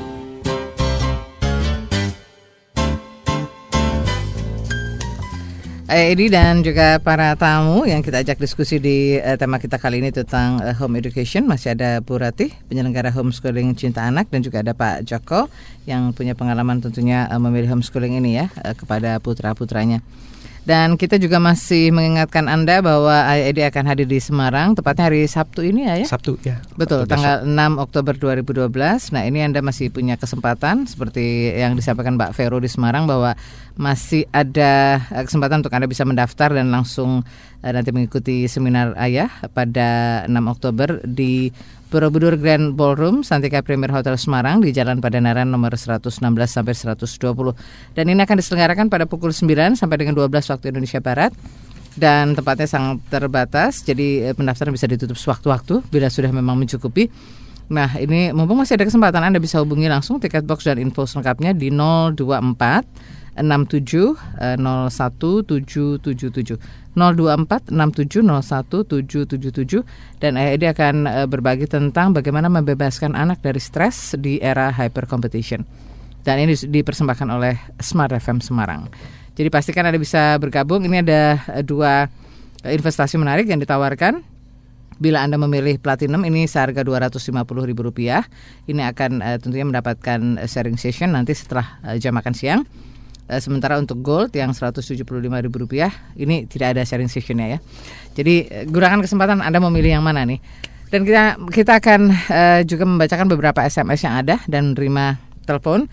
Tadi Pak Iwan di Jakarta, semoga ini bisa menjawab, dan nanti kita akan coba diskusikan lagi bersama Pak Joko dan juga Bu Ratih bagaimana sih sebetulnya proses atau juga bagaimana kita memilih homeschooling ini. Apakah langsung action atau justru mungkin ada proses-proses yang perlu dilalui. Tapi sebelumnya sudah ada telepon lagi, ada 2 penelpon yang ingin bergabung dengan kita. Selamat malam Smart FM. Halo, selamat malam. Iya, selamat malam. Ya, dari siapa, di mana Ibu? Dari Lisa. Ibu Lisa di? Kediri, Jawa Timur. Oh, di Kediri, Jawa Timur. Silakan Ibu.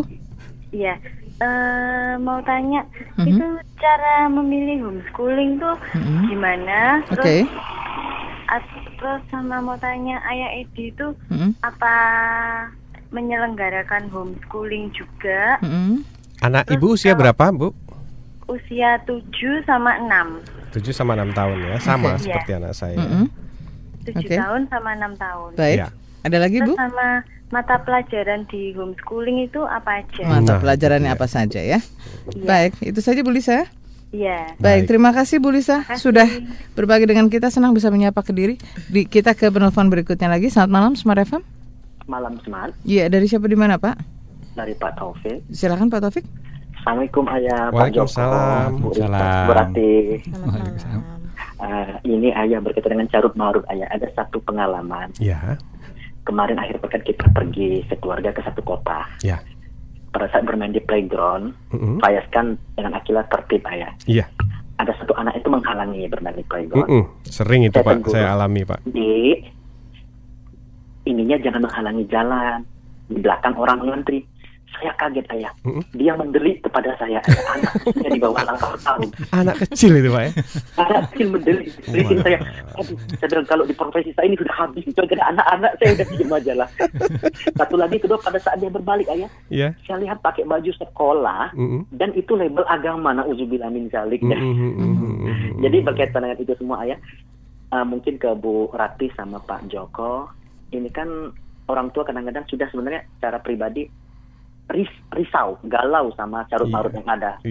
Bullying, budaya contek, kekerasan. Mungkin kepada beliau berdua saran, mungkin di Facebook ataupun mungkin ke arah buku, bagaimana menumbuhkan motivasi kepada para orang tua. Saya dukung Pak Taufik. Pak Joko harus bikin buku. Pak Joko dan Bu Rati harus bikin buku ini. Mengambil satu action. Entahkah mencari sekolah yang ramah anak, atau kalau kata Pak Alif sekolahnya manusia. Persis. Atau kalau memang tidak ada pilihan lain, the last choice ya home education atau homeschooling. Persis Pak. Jadi kalau ada pertanyaan gak diulang-ulang, silakan baca buku Pak Joko. Kalau ayah kan, kalau ayah di Facebook mungkin kurang, karena Ananda, Dimas sama Dido kan masih kecil. Kalau Pak Joko itu kan sudah SMA. Tadi beliau katakan orang paling kaya, kita pun pengen jadi orang paling kaya, punya 3 siswa dengan 3 siswa.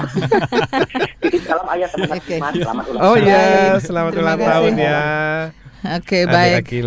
Terima kasih untuk Pak Taufik, juga Bu Lisa di Kediri, dan ini lebih banyak ke bagaimana sebetulnya proses dari homeschooling. Sekaligus juga mungkin saya ini menjawab beberapa pertanyaan di SMS yang bertanya juga seputar homeschooling.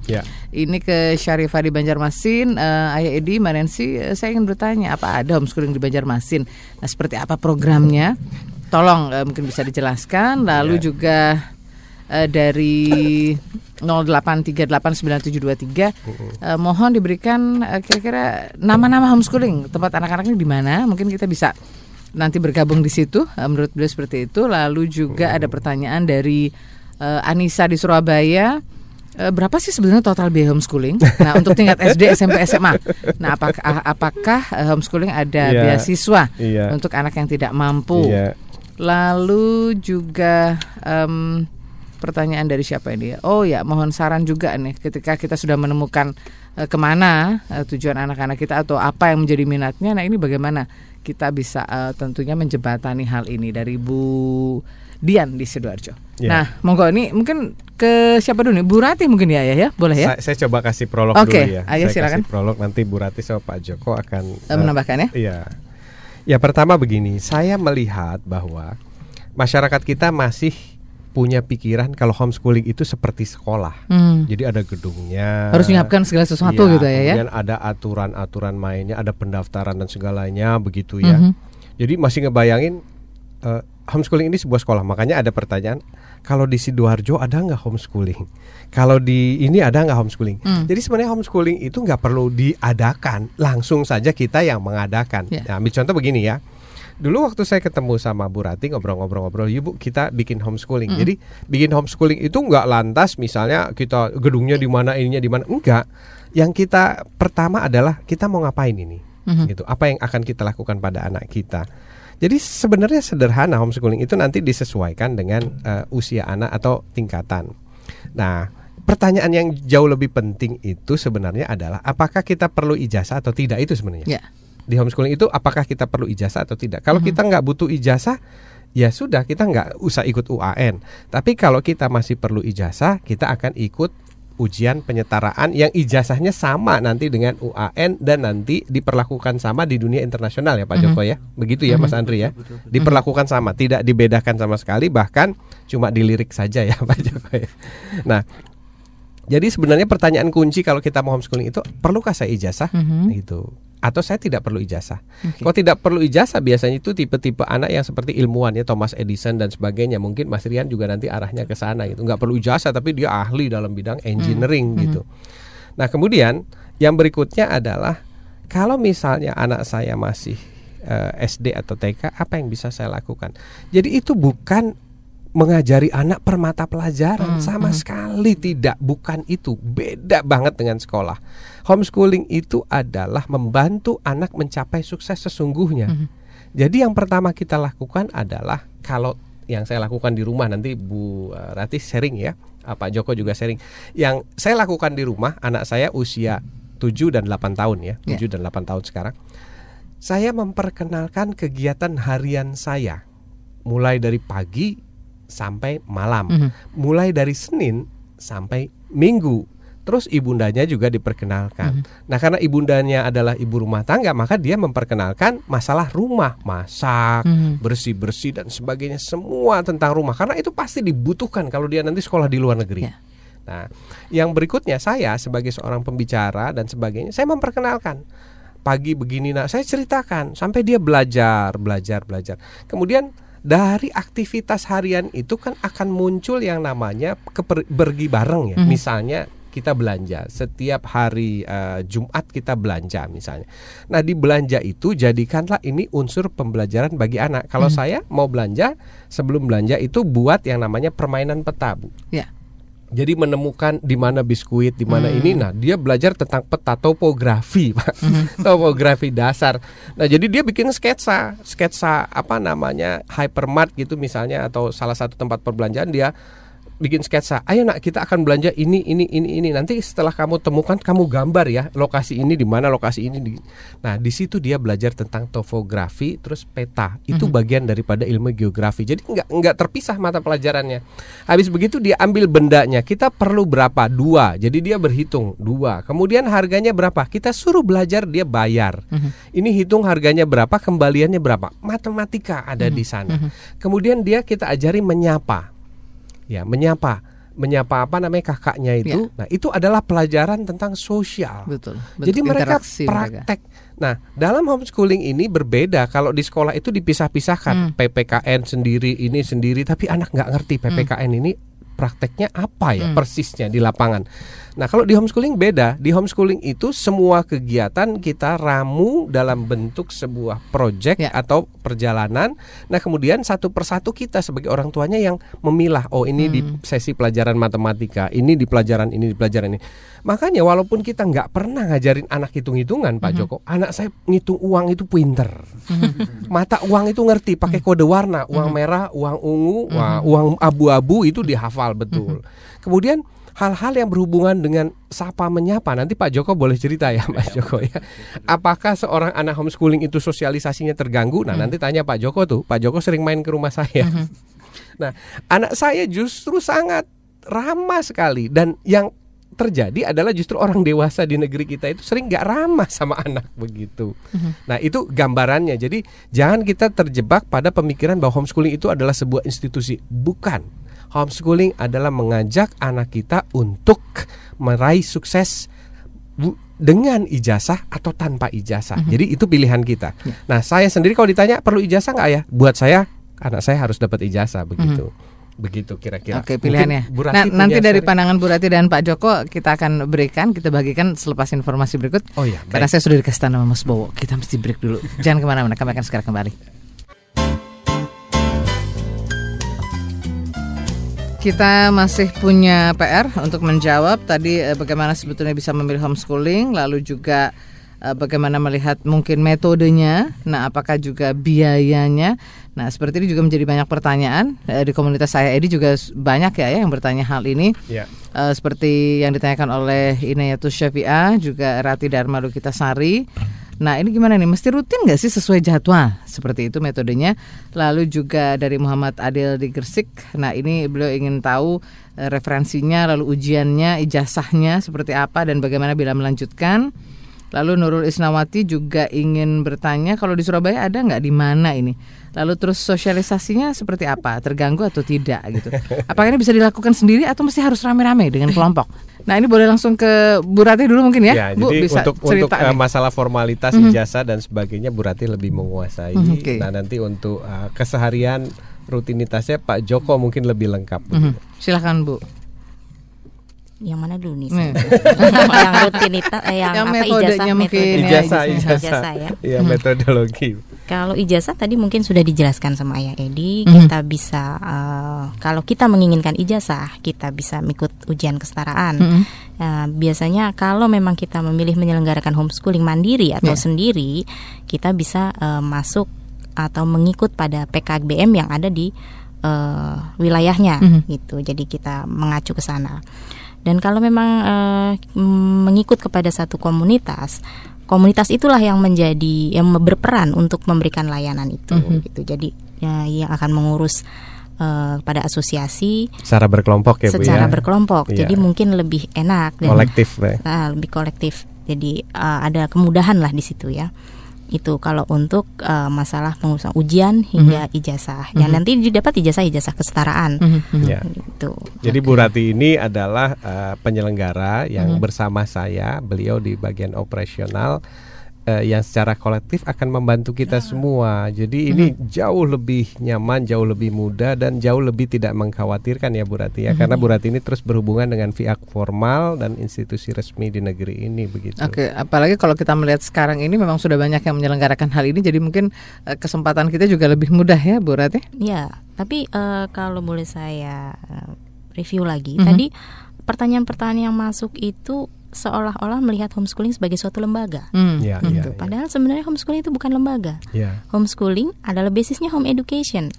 Makanya bisa dilakukan secara mandiri oleh siapa saja, gitu. Jadi nggak nunggu ada gitu. Ya, nggak nunggu ada. Mungkin karena image yang muncul. Sekarang banyak sekali homeschooling yang sifatnya bisnis, lalu sudah berbentuk seperti lembaga, sehingga pertanyaan-pertanyaan yang masuk seperti itu. Oke, dan Bu Rati sendiri sudah melakukannya sendiri ya Bu ya? Oke, beliau juga sudah punya pilihan itu. Nah, kalau dari Pak Joko sendiri, Pak, tadi katakanlah kan ingin melanjutkan, lalu jadi dari sisi sosialisasi, komunikasi dan juga mungkin pertemanan, apakah jadi kurang teman begitu, jadi cuma sendiri atau gimana nih justru? Ya tadi yang Pak Taufik tadi, mari Pak Taufik bikin buku Pak. saya dukung loh Pak. Saya bantu nanti. Ya, terima kasih Pak Yadi. Kalau sosialisasi saya kira ketika melakukan homeschooling ini ternyata sangat bebas. Yang paling gampang begini. Kalau homeschooling itu kan jangan di jadwal tadi. Oh, kalau Pak jam begini harus buka buku matematika, jam segini buka buku IPA, nanti kan nggak ada itu. Itu namanya sekolah itu. Sekolah lagi. Justru yang paling menarik sosialisasinya lebih baik begini. Kalau kita sekolah biasa, kita tidak bisa memilih tiket yang murah untuk mengunjungi orang tua nenek kita. Coba kalau ini kita bisa tentukan sendiri jadwalnya untuk kunjungan ke Surabaya, ke Temanggung, ke Jogja, bahkan ke daerah-daerah, cari tiket yang paling murah. Luar biasa. Sekarang sudah naik pesawat pun sudah tidak ada masalah. Malah pergi yang agak jauh, misalnya mau ke Raja Ampat dengan harga murah. Kalau sekolah biasa harus nunggu libur. Kalau nunggu libur peak season harga tiket mahal. Ini sangat murah sekali. Kita bisa tentukan sendiri jadwalnya sendiri. Artinya dari sisi itu pun sudah sangat murah. Kita bisa sosialisasi, bisa ketemu dengan range dari mulai anak yang setara maupun yang sangat level tinggi. Bahkan kalau perlu dia homestay. Anak saya bisa homestay dengan cari yang paling murah. Itu baru dari sisi biaya Pak. Dari sisi biaya.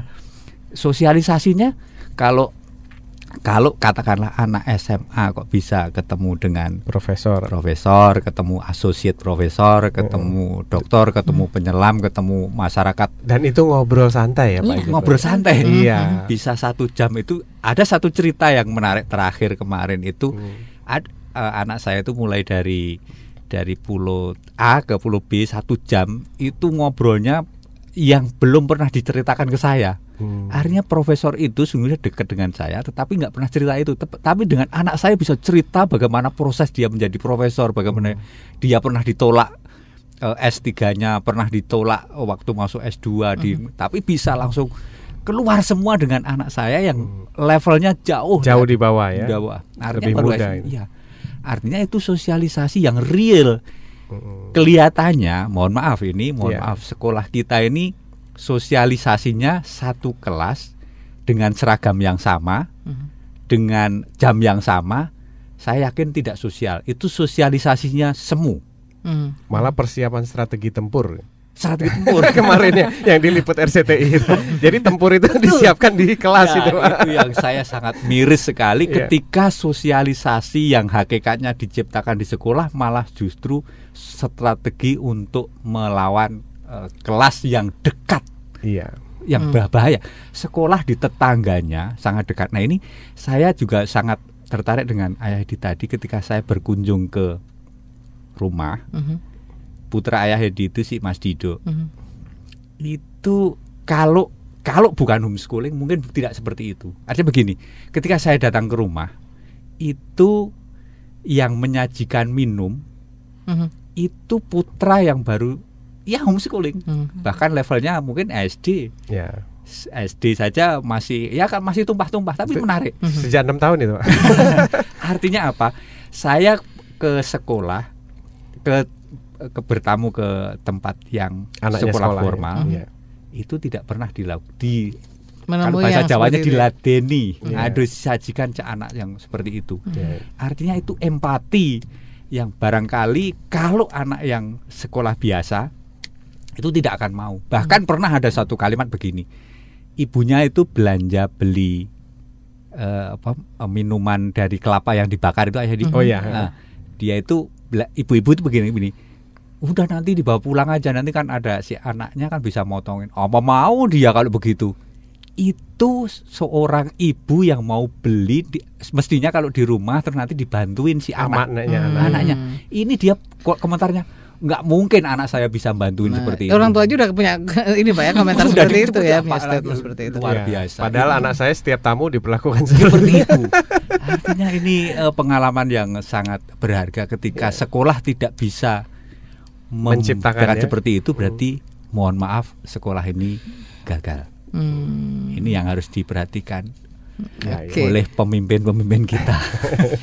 Jadi sebetulnya kalau secara sosialisasi ini tetap bisa dilakukan ya. Kalau dari pengalaman Bu Rati terhadap putra sendiri gimana Bu? Katanya baru setahun saja ya di sekolah itu, ternyata dia juga merasakan hal yang tidak nyaman. Nah sekarang bagaimana setelah tentunya memilih homeschooling? Happy. Lebih happy ya? Dia lebih happy, dan kalau pandangan orang nanti kamu nggak sekolah nggak punya temen loh, ternyata tidak. Dia bisa berkomunikasi dengan lintas usia. Saya ada di ruang dokter, dia bisa bertanya sama dokter. Gitu. Saya ada di tempat informasi, dia bisa bertanya, dia bisa ngemong istilahnya. Tetangga yang lebih kecil, dan ketika anak kecil itu kehausan, dia berlari ke dalam mengambilkan segelas minum. Jadi mungkin bentuk murni dari sisi anak itu sendiri lebih ya Bu ya, lebih terlihat juga ya. Ada yang menarik juga nih, anak saya dengan anaknya Bu Rati ya. Jadi saya kan membebaskan Dimas sama Dido itu untuk bersosialisasi dengan para tetangga, anak tetangga dan sebagainya. Jadi supaya dia belajar tentang kehidupan yang sesungguhnya. Jadi setiap pulang tuh sering lapor. Kalau si A itu anaknya suka bohong ayah. Kalau si B itu suka begini, itu suka ngerebut, ini suka ini. Nah, lantas gimana nak? Aku tidak mau main lagi sama dia. Nah, ini kan luar biasa ya. Anak kecil bisa mengambil sikap bahwa kalau ada yang tidak baik, saya nggak mau join sama dia.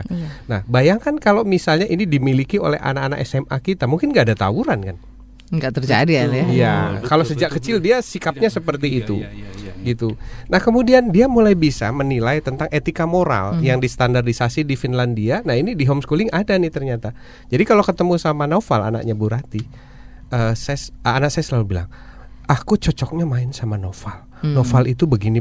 Nah kebetulan memang kita melakukan komunikasi yang intens gitu tentang pendidikan perilaku moral. Jadi anak itu sebenarnya bisa kita standarisasikan perilaku moralnya, dan mereka nyaman sebenarnya dengan perilaku moral itu. Karena itu datang dari ininya mereka sendiri ya. Bayangkan Mbak Nancy kalau kita seperti Finlandia yang menerapkan di sekolah formal itu perilaku standar perilaku moral nasional.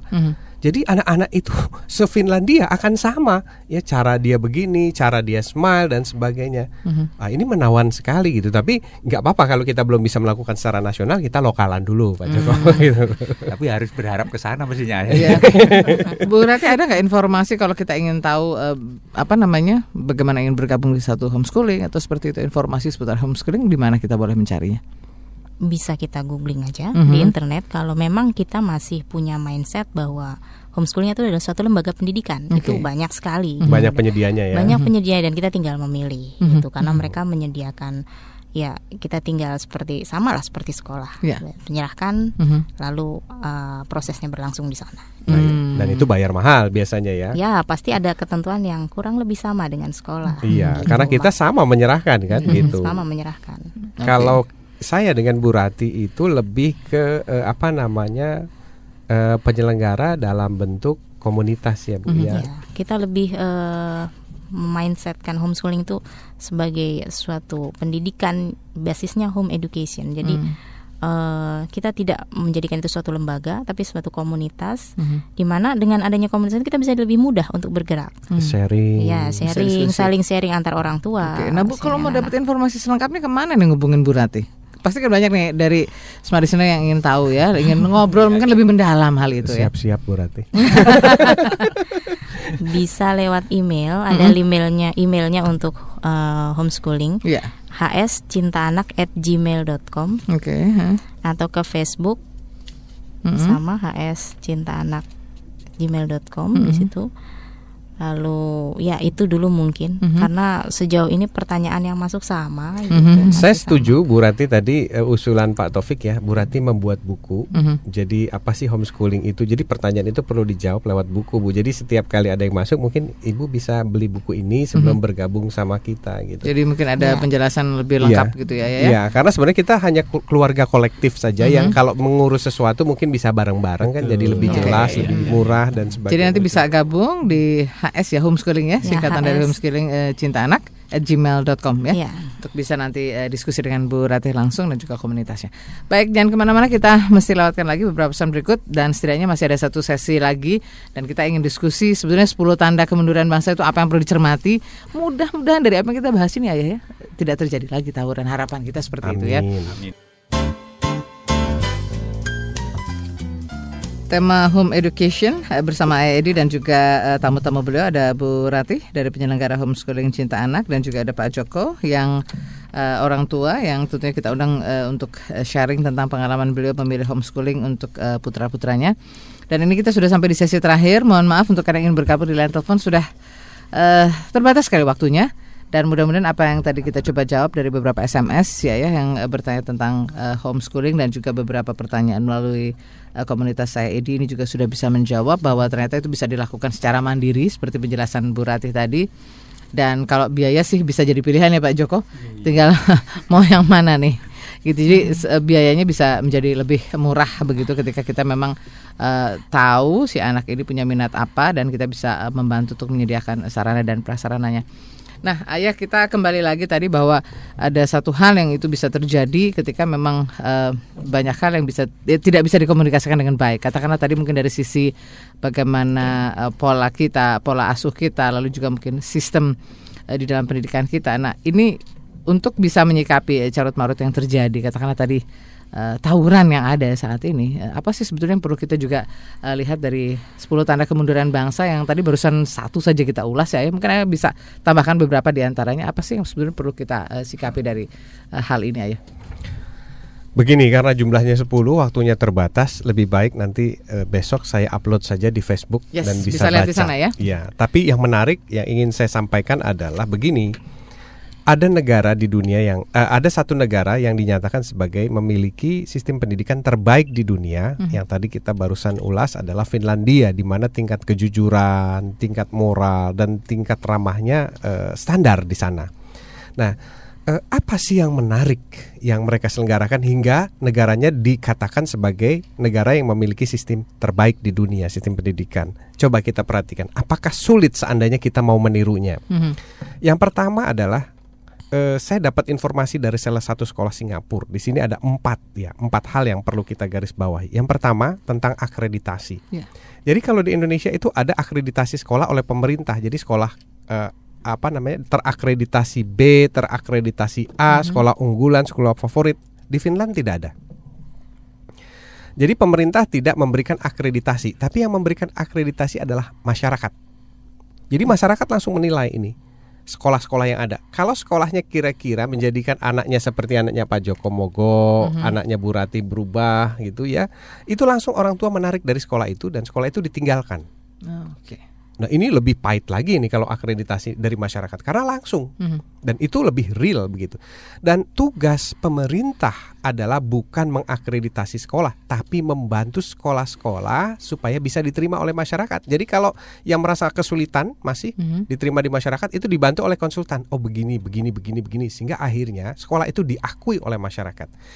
Saya pikir ini logik ya Pak Joko ya. Jadi seperti produk itu ya. Produk itu kan nggak tergantung pada ada brand-brand yang katanya baik dan sebagainya. Tapi kan kita punya pilihan produk-produk tertentu yang diakreditasi oleh masyarakat gitu. Nah kemudian yang berikutnya adalah di sana itu tidak ada kurikulum yang ditetapkan seragam oleh pemerintah. Jadi kalau kita kan seragam ya, dari Sabang sampai Merauke sama gitu. Di Merauke juga ini Budi, ini Bapak Budi, sampai diprotes oleh anak Merauke. Di sini tidak ada Bapak Budi, ada Bapak Yohanes katanya. Nah, di sana itu kurikulumnya bervariasi sesuai dengan potensi daerah masing-masing. Jadi saya ngebayangin ya, kalau seandainya di Bali, maka sekolah-sekolah di Bali itu akan penuh kurikulumnya dengan kurikulum seni, ukir, pahat dan sebagainya. Jadi yang berkembang adalah kemampuan seni, kreativitas seni orang-orang di Bali. Jadi siapapun yang punya anak misalnya punya kemampuan seni, Bali, pasti akan mengirim sekolahnya ke Bali. Jadi jelas sekali begitu. Kemudian di Raja Ampat misalnya, itu yang dikembangkan adalah kurikulum menyelam, kurikulum kelautan, kurikulum marin dan sebagainya, perikanan. Jadi anak-anak di sana akan tahu potensi dasar daerahnya. Jadi tidak dimanfaatkan oleh orang asing. Begitu juga di Kalimantan.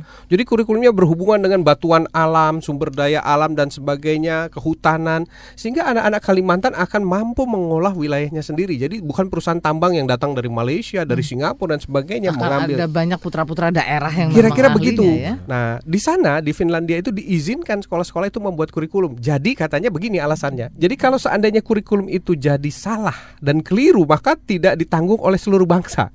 Itu hanya ditanggung oleh daerah yang bersangkutan. Yang pertama itu alasan. Yang kedua, dengan adanya kurikulum yang berbeda, maka setiap daerah akan belajar dari kebaikan daerah lain.